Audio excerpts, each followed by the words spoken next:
Headline news most affecting Chilliwack this week. The celebration of life for Grace Baranyk will be held this Friday at St. Paul's Church. Chilliwack School Board gets into the Rainbow Crossing game. Meanwhile, the Chilliwack School Board denounces the TransMountain pipeline. A new CT scanner for Chilliwack General, and Andrew Molson and Peter Coors were in town. I wonder why. Thanks for watching. We're committed to providing local news and news that impacts our local audience in Chilliwack and Hope, including beautiful areas such as Rosedale, Greendale, Promontory, Garrison Crossing, Fairfield Island, Little Mountain, Chilliwack Mountain, Cultus Lake, and of course Yarrow. In addition to news, sports, and weather, we're thrilled to welcome to the show Barry Pinner in his first interview for the federal election season with Green Party candidate for Chilliwack Hope, Arthur Green. All right, Chilliwack, let's get started. But before we do, welcome to our new set. After 2 years of construction and overnight road closures to move the big tanks this week, the new Molson Coors Brewery in Chilliwack had its grand opening. This replaces the decommissioned plant in Vancouver. chillTV was at the grand opening of this massive facility on Tuesday. Let's have a look. Don Lehn, chillTV News with Pete Coors, the Coors side of Molson Coors. Welcome to north of the 49th, and you got a big grin on your face that it's finally a reality here. Well, we're not that far from the border, but it's great to be in Canada, and we're thrilled about this new brewery. You've had Moncton, today Chilliwack, Montreal in a couple of years, but it doesn't get old for you. No, it doesn't get old. It's very exciting. Whenever we open a new brewery, it's a very exciting time for our entire family, people who work at Molson Coors, stakeholders that gravitate around Molson Coors. It's just a very exciting time, so we love it, and that's why we're here today, and hopefully we'll be back in the future for the long term. The entire process was 2015, but was there a time prior to that when you realized Vancouver is not going to cut it, and it's not a slam, but it's just that you were outgrowing the Burrard Street Brewery? Well, definitely it was a decision that we decided to get out of the major cities, so out of Vancouver, out of downtown Montreal, downtown Vancouver, and build new so that we can continue to be the innovative brewer that we have been since its very beginning in 1786. So onwards and upwards. I'd now like to ask Chief Jimmy and CEO Fred Landmeters to join us as we unveil the special commemorative piece of art to honor the heritage of the Stalo people and the Stalo traditional lands where the brewery has been built and as we open today.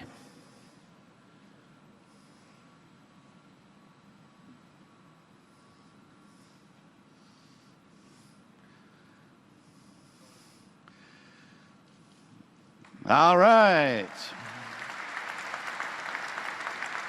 Correct me on the number, but this is, as I understand, a $300 million investment, so a big shot in the arm for Chilliwack. Absolutely. 300 million, 400,000 square feet. The big reasoning behind my excitement is they're going to be able to can 1,500 beer a minute. That's a lot of beer, Don. That's a lot of beer. Yeah. Have you heard anything from, dare I use the term, sour grapes from Vancouver or the past mayors, because you got this away from that infamous Burrard Street Brewery or Burrard Street location? I'll probably refrain from answering that question, but if you can tell by the smile on my face, we got him here and they didn't, so it's all good, buddy. Mayor Popoff, thanks again. 5, 4, 3, 2, 1. Cut the ribbon. All right.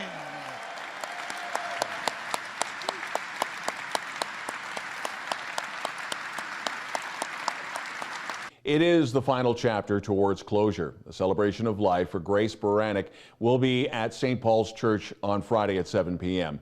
That was where the Search Command Center was set up. On July 13th, the 86-year-old was last seen by a caregiver in the 45,000 block of Lenora Crescent. The extensive search went viral, and the community had never seen an outpouring of love and concern for one person, as was this case. Then August 21st, and her remains were found. Grace's family have asked that donations be made to the Canadian Dementia Action Network. Tuesday was a major day for inclusion for the LGBTQ community in Chilliwack. City Councillor Bud Mercer put forward a motion for staff to investigate the ways that other cities have celebrated and included diversity in their policies.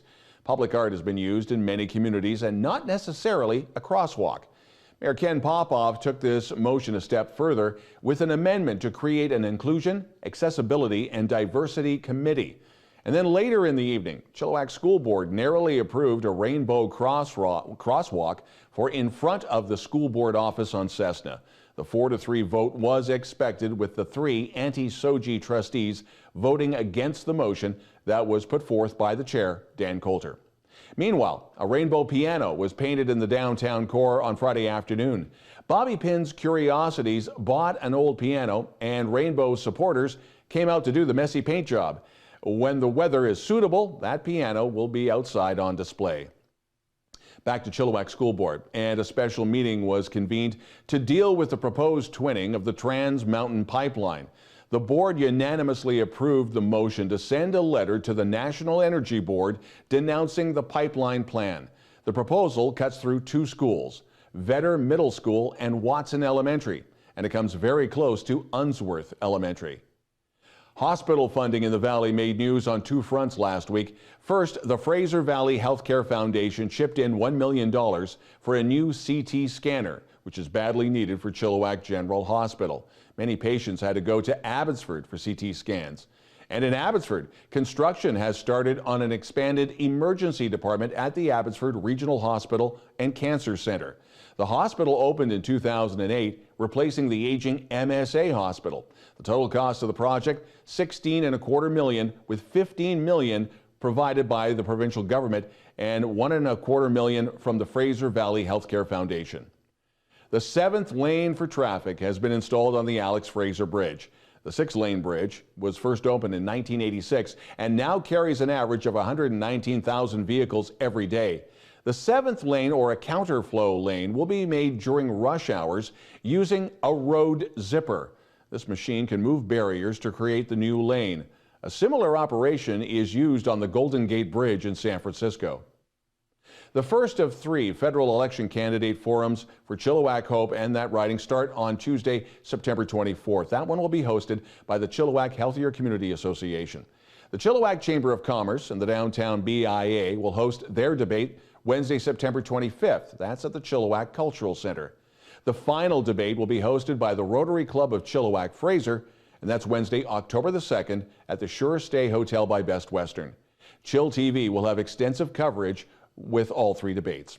And when we return, sports.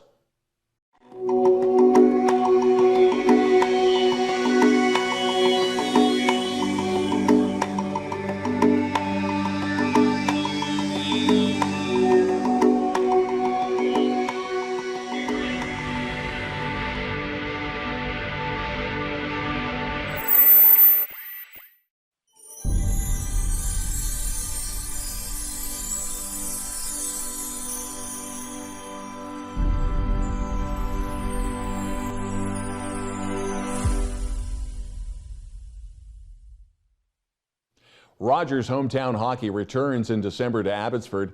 It is the first time the national spotlight has been on the city since 2016. Ron McLean and Tara Sloan will co-host the free event, which will be seen on Hockey Night in Canada. Chilliwack soccer phenom Jordan Huddema has been unstoppable playing overseas. She scored twice for her pro club, Paris Saint-Germain, in a 7-0 crushing of Portugal's SC in the first leg of their Women's Championship League round of 32 play. Then, 2 more for Paris in a 2-2 draw against Roma. And her team will be involved in Championship League play on September 25th and the 26th. The long and tough season continues for the Valley Huskers, dropping another one, this time on the road to the West Shore Rebels, 27-15. The 1-4 Huskers are back on the road this Sunday in Kelowna with a game against the Okanagan Sun. And finally, 2020 season tickets for the CEBL Fraser Valley Bandits are now on sale. Check the Bandits website for more information. And now, Barry Penner with his interview with Green Party candidate for Chilliwack Hope, Arthur Green. Thanks, Don. It's now my pleasure to welcome to chillTV News of the Week, Arthur Green, who's running for the Green Party of Canada as a candidate here in the riding of Chilliwack Hope, seeking election to the Federal Parliament of Canada. If I remember correctly, Art, you've sought election before, maybe in the last federal election. This isn't your first rodeo. Tell me what's driving you to get into politics. Well, I can tell you that I've been committed to run in federal politics for a long time now because of the ill-conceived economic policies in regard to massive mineral extraction and the degradation of the environment by the current federal governments. I find this system of stewardship deplorable, and to me it just shouts out, hey, Houston, we have a problem. I believe that the economic engine of this country should be driven by a policies that's committed to clean and renewable energy systems. And if we're going to avoid any sort of climate crisis, we have to protect the species on the planet. So tell us what you've been doing since the last election. Tell us a bit more about Arthur Green. Well, I've worked in the motion picture industry for the last 35 years as a department head for the International Alliance of Technical and Screen Employees. This keeps me pretty busy building sets for feature films, television, commercials. But in my downtime, I've worked with the federal Greens and the BC Greens to try and build the party and to find candidates for our elections. If you are successful and are elected, what would be your #1 priority based on the Green Party platform? Well, I think climate change is our go-to issue for this election, and hopefully for the future as well. 190 scientists from countries all around the world have told us that we have to keep our global temperature from rising 1.5 degrees. Or otherwise we face catastrophic runaway global warming. So we've been working on these issues. We've come up with a plan. It's called Mission Possible, and we're going to try and do whatever we can to help save the planet. So on that issue of what's possible, is it possible for a Green Party candidate to break through in a riding like this one, which historically has elected candidates from the right of center? Not always, but most of the time. I'm thinking of the Federal Reform Party for many years, and also currently we have a Conservative MP. What do you see as key for the Green Party here? Well, first and foremost, we need to outwork Mark and the Conservatives, not by a little, but by a vast amount. So far we've been holding our own, but we need to intensify as well. Our biggest hurdle is strategic voting. If we can convince people to vote for what they want instead of what they don't want, then we have a chance for a breakthrough. We'll do what we can. We need that Gordon Wilson moment, just that one little miracle, and then everything changes. Well, speaking of miracles, the NDP has apparently found a candidate for this area. We've just heard the news in the last 24 hours. The fact that their candidate is apparently from Vancouver, does this provide an extra opportunity for the Green Party? Well, I certainly hope so. Obviously the NDP were having troubles finding a candidate. They had to parachute one in from Vancouver, so hopefully it won't drain from our vote. It would have been nice if they never run a candidate for obvious reasons, but we'll do what we have to do, and we're not going to be distracted whether a party runs a candidate or whether they don't. Well, thinking of the national picture, of course, every election is really an election in every single constituency across the country. Seeing what's happening on the national stage, what do you think is the best possible outcome for the Greens? Do you think it's possible we could end up with a situation like we have in British Columbia, where there's a minority parliament, no one party has a majority, and they have to work with other parties to form a government? Well, I think there'll definitely be a minority government. I think we'll have elected officials from 7 different parties across Canada. I know in British Columbia we're doing extremely well. We're actually expecting to win 5 out of 6 seats on Vancouver Island. I know we're really strong in Chilliwack Hope and Mission Matsqui Fraser Canyon. We're expecting to win in Prince Edward Island. We're expecting to win a couple of seats in New Brunswick. We'll probably win a seat in Quebec even, one in Ontario. So there is a good chance that the Green Party of Canada will hold the balance of responsibility in the next minority government. Is there a federal party that the Green Party would not work with to support in terms of forming a government? Absolutely not. The Green Party, we believe in working together with all parties. As long as they live within our 6 principles, which is social justice, participatory democracy, ecological wisdom, respect for diversity, nonviolence, and sustainability, we'll work with anybody under those, within those parameters. Well, thank you very much, Art. The election is on October 21st, and as the weeks progress, I look forward to having a chance to speak with some of the other candidates that are also putting themselves forward here in the great riding of Chilliwack Hope.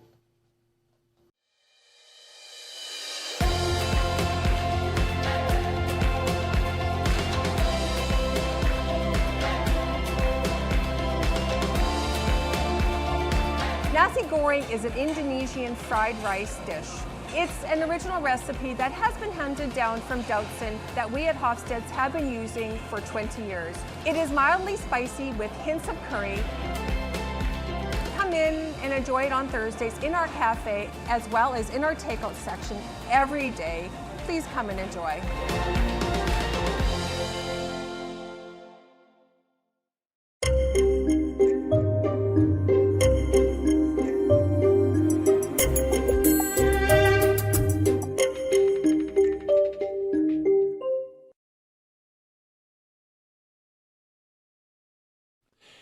chillTV weather, a typical fall forecast for the next week with a mix of sun and showers and the highs around 19. We'd like to thank our very special guest this week, Arthur Green, Green Party candidate for the federal riding of Chilliwack Hope, and Barry Penner, who is with chillTV's News of the Week in his first in a series of interviews. Thanks for watching chillTV's News of the Week. If you'd like to share the spotlight, even if you've never been on camera before, send us a note to news@chilltv.ca with your CV, and if you have it, links to your video. And if there's something in Chilliwack and the eastern Fraser Valley you feel we should be reporting on, again, send us an email to the same address, news@chilltv.ca. That's the news this week. I'm Don Lehn.